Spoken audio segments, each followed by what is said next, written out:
Hello बच्चों, क्या हाल चाल। आई होप आप सब स्वस्थ हैं, मस्त हैं और व्यस्त हैं अपने ज़िंदगी में। और आपके बीच जावा के लेक्चर्स बहुत दिन से नहीं आए थे, लेकिन अब आएंगे। और मैं अब आपको जितने भी 9 और क्लास 10 के जावा के लेक्चर्स थे ऑलरेडी अपलोड कर दिए हैं। लेकिन अब हम लोग कुछ कुछ इंपॉर्टेंट टॉपिक्स पर बात करेंगे। जो टॉपिक्स क्या होते हैं, काफ़ी कंफ्यूजिंग होते हैं बच्चों के लिए। जो टॉपिक्स से बच्चे अक्सर फंसते हैं एग्जाम में, अगर उनका डेफिनेशंस आता है, कॉन्सेप्चुअल बेस्ड क्वेश्चंस आता है, तो बच्चों को प्रॉब्लम होती है। तो हम लोग अब ना उन टॉपिक्स पे डिस्कशन करेंगे। और मैं आपको बता भी दूं कि अगर आपको पर्टिकुलरली अपने एंड से कोई टॉपिक ऐसा है जिसको आपको बताना है मुझे एज अ डाउट, ताकि मैं आपको उस टॉपिक पे वीडियो बनाऊं, तो आप कमेंट में उसका टॉपिक का नाम डाल सकते हो, ताकि अगला वीडियो जो भी आएगा वो उन टॉपिक्स पे ही वीडियोस आएंगे, उन डाउट के टॉपिक्स पे। आज के बाद जितने भी टॉपिक्स आएंगे इस चैनल पे सारे आपके डाउट पर बेस्ड क्वेश्चंस होंगे। ठीक है, तो चलिए स्टार्ट करते हैं। आज का टॉपिक है डेटा टाइप। डेटा टाइप में अक्सर बच्चे परेशान होते हैं कि कितने तरह के डेटा टाइप होते हैं, डेटा टाइप क्या होता है, क्यों इस्तेमाल करते हैं, क्या यूज़ होता है, इसके इस्तेमाल करने से क्या बेनिफिट्स होते हैं, इन सब के बारे में बात करेंगे। तो जावा के अंदर बेटा बेसिकली 2 तरह के डेटा टाइप्स होते हैं। जावा डेटा टाइप्स जो होते हैं वो ब्रॉडली 2 कैटेगरी में क्लासिफाई किया गया है। एक उसको कहते हैं primitive data type, primitive data type, और दूसरा होता है non primitive data type.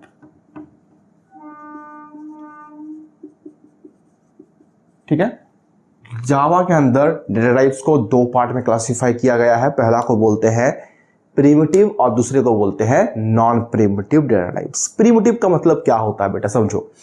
Primitive data types वैसे डेटा टाइप्स होते हैं जो कि इंडिपेंडेंट होते हैं। ये अपने एग्जिस्टेंस के लिए किसी दूसरे के ऊपर डिपेंड नहीं करते हैं। वैसे डेटा टाइप्स को हम लोग कहते हैं प्रिमिटिव डेटा टाइप। और नॉन प्रिमिटिव क्या होता है, वैसे डेटा टाइप्स जो अपने एग्जिस्टेंस के लिए प्रिमिटिव डेटा टाइप पर डिपेंड करते हैं। मतलब अगर इसे डिक्लेयर करना हो, इसे यूज करना हो, तो हमें प्रिमिटिव डेटा टाइप का हेल्प लेना पड़ेगा, तब जाकर के हम इसे डिक्लेयर कर सकते हैं। यानी कि ये एक तरह से इंडिपेंडेंट नहीं है, ये डिपेंडेंट है प्रिमिटिव के ऊपर, इसीलिए इसे कहा जाता है नॉन प्रिमिटिव डेटा टाइप। अब सवाल आता है कि कितने तरह के प्रिमिटिव होते हैं और कौन कौन से हमारे पास नॉन प्रिमिटिव डेटा टाइप्स होते हैं। तो बेटा प्रिमिटिव टाइप जो होता है ना, वो भी आगे जाकर के 2 अलग अलग कैटेगरी में कैटेगराइज होता है। इसको भी हम लोग फर्दर 2 पार्ट में कैटेगराइज करेंगे। पहला होता है क्या, न्यूमेरिक, और एक होता है नॉन न्यूमेरिक। ठीक है सर। न्यूमेरिक जो होता है सर, न्यूमेरिक हम लोग डिवाइड करते हैं 2 पार्ट में। पहला होता है इंटीजर, ठीक है, और दूसरा होता है फ्लोटिंग पॉइंट। ठीक है, इंटीजर और फ्लोटिंग पॉइंट। नॉन न्यूमेरिक में क्या क्या आते हैं सर, तो नॉन न्यूमेरिक में हमारे पास होते हैं कैरेक्टर, ठीक है, स्ट्रिंग एंड बुलियन। बारी बारी से हम लोग हर एक टाइप को एक्सप्लेन भी करेंगे, एग्जाम्पल भी देखेंगे। लेकिन उसके पहले आप समझो इंटीजर जो टाइप होता है बेटा, इंटीजर का मतलब क्या होता है। इंटीजर टाइप का मतलब होता है जहां पर हम लोग कोई डेटा जो कि नंबर है लेकिन होल नंबर के फॉर्म में है, विदाउट एनी डेसिमल पॉइंट। अगर हम किसी नंबर को एज अ डेटा एंटर कर रहे हैं किसी वेरिएबल के अंदर में, तो क्या करते हैं हम लोग वहां पर इंटीजर डेटा टाइप का इस्तेमाल करते हैं। बट इंटीजर यहां पर ऐसे पूरा नहीं लिखा जाता है, इसके लिए हम लिखते हैं क्या, small I, small N, small T. ये हो गया डेटा टाइप इस इंटीजर के टाइप का। ठीक है सर। अगला हमारे पास है फ्लोटिंग पॉइंट। फ्लोटिंग पॉइंट फिर से 2 पार्ट में कैटेगराइज होता है। एक को कहते हैं फ्लोट और दूसरा को कहते हैं डबल। अब ये फ्लोटिंग पॉइंट टाइप क्या होता है सर, फ्लोटिंग पॉइंट का मतलब होता है जहां पर हम नंबर को एंटर कर रहे हैं एज अ डेटा और वो डेसिमल पॉइंट के साथ आएगा, जैसे कि 20.5, 19.62 ऐसे। तो सर इसके अंदर में 2 पार्ट क्यों आते हैं, फ्लोट और डबल। देखो अगर डेसिमल पॉइंट के बाद कुछ लिमिटेड डिजिट्स है, कम डिजिट्स है, तो हमारे पास टाइप आता है फ्लोट। और अगर डेसिमल पॉइंट के बाद खूब सारे डिजिट्स हैं तो हमारे पास आएंगे डबल। यानी कि फ्लोट जो है बेटा वो इस्तेमाल किया जाता है छोटे डेसिमल पॉइंट्स के लिए, एक लिमिटेड रेंज के लिए, और डबल का इस्तेमाल किया जाता है एक लंबे डेसिमल रेंज के लिए। ठीक है, कितना लंबा डेसिमल रेंज होता है मैं उसका साइज आपको बता दूंगा, डोंट वरी। अब आते हैं नॉन न्यूमेरिक के पास। नॉन न्यूमेरिक में हमारे पास आते हैं character, string and Boolean. Character का ऑब्वियस सी बात है, आपको पता चल ही रहा होगा, कैरेक्टर का मतलब होगा सिंगल कैरेक्टर। अब वो सिंगल कैरेक्टर क्या हो सकते हैं? वो सिंगल कैरेक्टर कोई लेटर्स हो सकता है या फिर कोई स्पेशल कैरेक्टर हो सकता है। लेटर्स, स्पेशल कैरेक्टर या कोई सिंबल, ये सारे जो होते हैं ये हमारे कैरेक्टर्स के एग्जांपल में आते हैं। लेटर्स जैसे हो गया A B C D, capital में स्मॉल में दोनों। स्पेशल कैरेक्टर में क्या आएंगे? जैसे कि plus, minus, multiply, divide, greater than, less than. Symbols में भी आते हैं और आपका less than, greater than, less than equal to, greater than equal to. फिर पंक्चुएशन मार्क्स आ जाएंगे, comma, semicolon, colon, hyphen, slash. जितने भी आपके कीबोर्ड में कैरेक्टर्स दिख रहे हैं लेटर्स को छोड़ करके सारे स्पेशल कैरेक्टर और सिंबल कैटेगरी में ही आते हैं। तो सर ये तो हम लोगों को हो गया क्लियर। अब आते हैं स्ट्रिंग के पास। स्ट्रिंग जो होते हैं सर ये ग्रुप ऑफ कैरेक्टर होता है। जैसे कि अगर आपके पास मान लीजिए लिखा हुआ है APPLE, तो ये हमारा एक स्ट्रिंग कहलाएगा, बिकॉज हमारे पास यहाँ ग्रुप ऑफ कैरेक्टर्स हैं। वहीं अगर हम बात करें कैरेक्टर के लिए, तो अगर हम लोग सिंगल एक अल्फाबेट लिख देते हैं तो ये कहलाएगा कैरेक्टर। कैरेक्टर जो होते हैं सर उसे हम लोग सिंगल कोट के अंदर लिखते हैं, और स्ट्रिंग जो होता है उसको हम लोग डबल कोट्स के अंदर रखते हैं। ठीक है, बुलियन क्या होता है? बुलियन बेसिकली दो तरह का ही डेटा को एंटर करवाता है, या तो ट्रू या तो फॉल्स। बुलियन का मतलब होता है लॉजिकल वैल्यूज, और लॉजिकल वैल्यूज में या तो ट्रू आते हैं या तो फॉल्स आते हैं। तो ये हो गया हमारा numeric and non numeric data type. अब बात करते हैं अगर नॉन प्रिमिटिव का, तो यहां पर हमारे पास तीन तरह के नॉन प्रिमिटिव डेटा टाइप आते हैं। पहला होता है क्लास। यस, क्लास भी एक तरह का डेटा टाइप है, but it is a non primitive data type. ठीक है, और सेकंड नंबर में आता है एरे, और थर्ड में आता है इंटरफेस। जिसमें से क्लास और एरे आपने पढ़ रखा है, आपके क्लास के सिलेबस में दिया हुआ है, आपने पढ़ा होगा। अगर आपने नहीं पढ़ा है, अगर डाउट वगैरह आप हमारे चैनल पर जा करके उसके वीडियोस प्ले लिस्ट में चेक कर सकते हैं। तो क्लास और एरेज के बारे में आपने पढ़ा रखा है। इंटरफेस फिलहाल आपके सिलेबस में नहीं है, हायर स्टडीज जब करोगे तो आपको पढ़ने के लिए मिलेगा। फिलहाल एक मोटा मोटी कैटेगरी जो है आपके पास सामने रखा गया है, जहां पर एक ब्रांच हायरार्की आपके पास है जो आपको पूरा का पूरा आइडिया देता है कि डेटा टाइप कितने तरह के होते हैं। इंटीजर के एग्जांपल में क्या आ सकता है सर? तो इंटीजर के एग्जांपल हो सकते हैं जैसे कि 24 सपोज। फ्लोट के एग्जांपल में आ सकता है 24.5, इसमें आ जाएगा 24.5829629215, जहां पर डेसिमल पॉइंट के बाद खूब सारे डिजिट्स होते हैं, उसको हम लोग डबल की कैटेगरी में कैटेगराइज करते हैं। तो ये हम लोगों का हो गया पूरा ब्रॉड क्लासिफिकेशन डेटा टाइप्स का।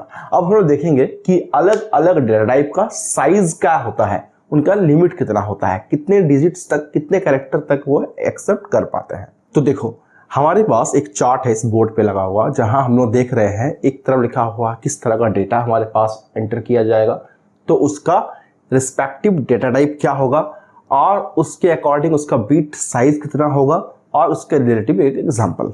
ठीक है सर, जैसे कि पहला हमारे पास है इंटीजर टाइप का डेटा हम डाल रहे हैं। इंटीजर टाइप का डेटा का क्या मतलब है सर? उसका डेटा टाइप हो जाएगा इंट, और उसका साइज हो जाएगा 32 बिट। देखो एक बिट का मतलब होता है या तो 0 या तो 1। बिट मतलब बाइनरी डिजिट, तो 1 बाइनरी डिजिट का मतलब होता है इधर 0 और 1, दोनों में से कोई एक रहेगा तो हम बोलेंगे 1 बिट है। ठीक है, तो हमारे पास 32 बिट है।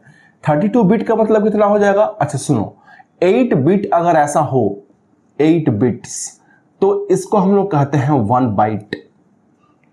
ऐसे 8 बिट अगर रहेंगे, मतलब 8 डिजिट रहेंगे, 8 बाइनरी डिजिट्स रहेंगे, तो 8 बाइनरी डिजिट्स मिल करके 1 बाइट बनाएगा। तो हमारे पास कितने बिट्स यहां पर दिख रहे हैं? तो यहां पर दिख रहे हैं 32 बिट्स, मतलब इसको हम लिख सकते हैं 4 बाइट। 32 बिट कहो या 4 बाइट कहो, बात बराबर ही होना चाहिए। क्यों बराबर होना चाहिए? क्योंकि 8 बिट इक्वल टू 1 बाइट, तो 1 बिट इक्वल टू कितना हो जाएगा सर? 1 बिट इक्वल टू होगा 1/8 बाइट। तो 32 बिट में कितना हो जाएगा? 32 डिवाइड बाई 8, 8 4 जा 32, यानी कि 4 बाइट। सही है? तो 4 बाइट का साइज होता है। अब तुम उसको बिट में याद रखो या बाइट में, तुम्हारी मर्जी है। एग्जाम्पल के लिए लिखना होगा आपको इंट डेटा टाइप का नाम, उसके बगल में वेरिएबल का नाम, यहां सी लिखा है, आप यहां पर कुछ भी लिख सकते हो, इक्वल टू आपके डेटा 214 में लिखा है, आप कुछ भी लिख सकते हो। Since it is integer data, तो यहां डेसिमल पॉइंट नहीं है।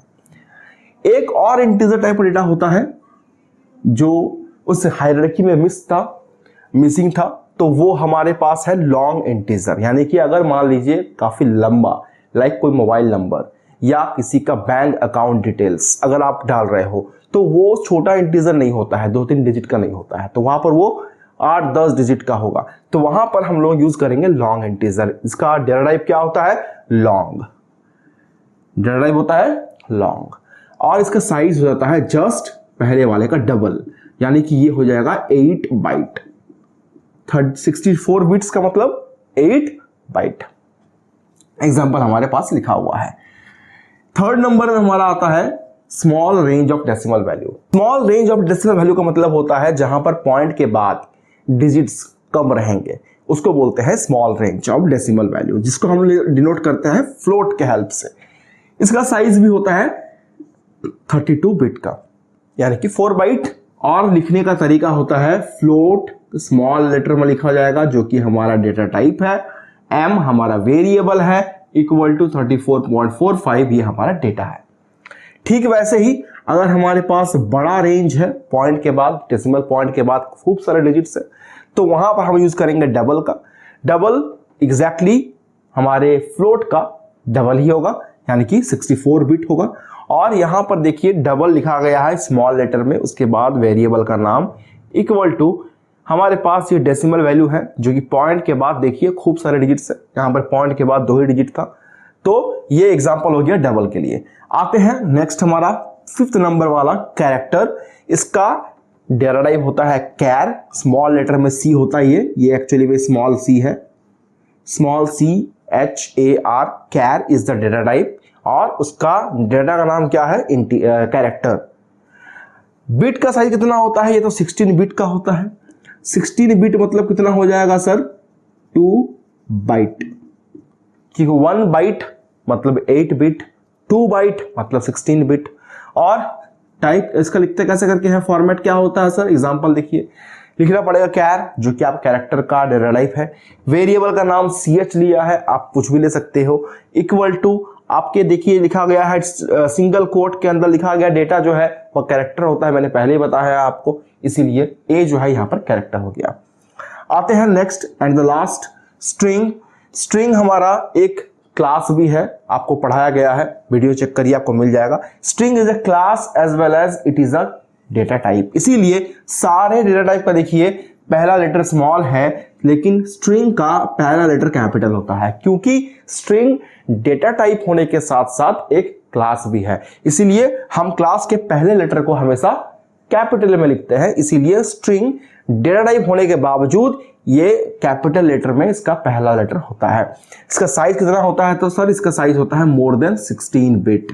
32 बिट का हो सकता है, 64 बिट का हो सकता है, 128 बिट का हो सकता है, क्योंकि जितने ज्यादा आपके कैरेक्टर्स होंगे, यानी कि स्ट्रिंग जितना लंबा होगा उतना साइज इंक्रीज करते हुए जाएगा, इसीलिए इसका कोई पर्टिकुलर साइज फिक्स नहीं किया गया है, मोर देन 16 बिट लिख दिया गया है।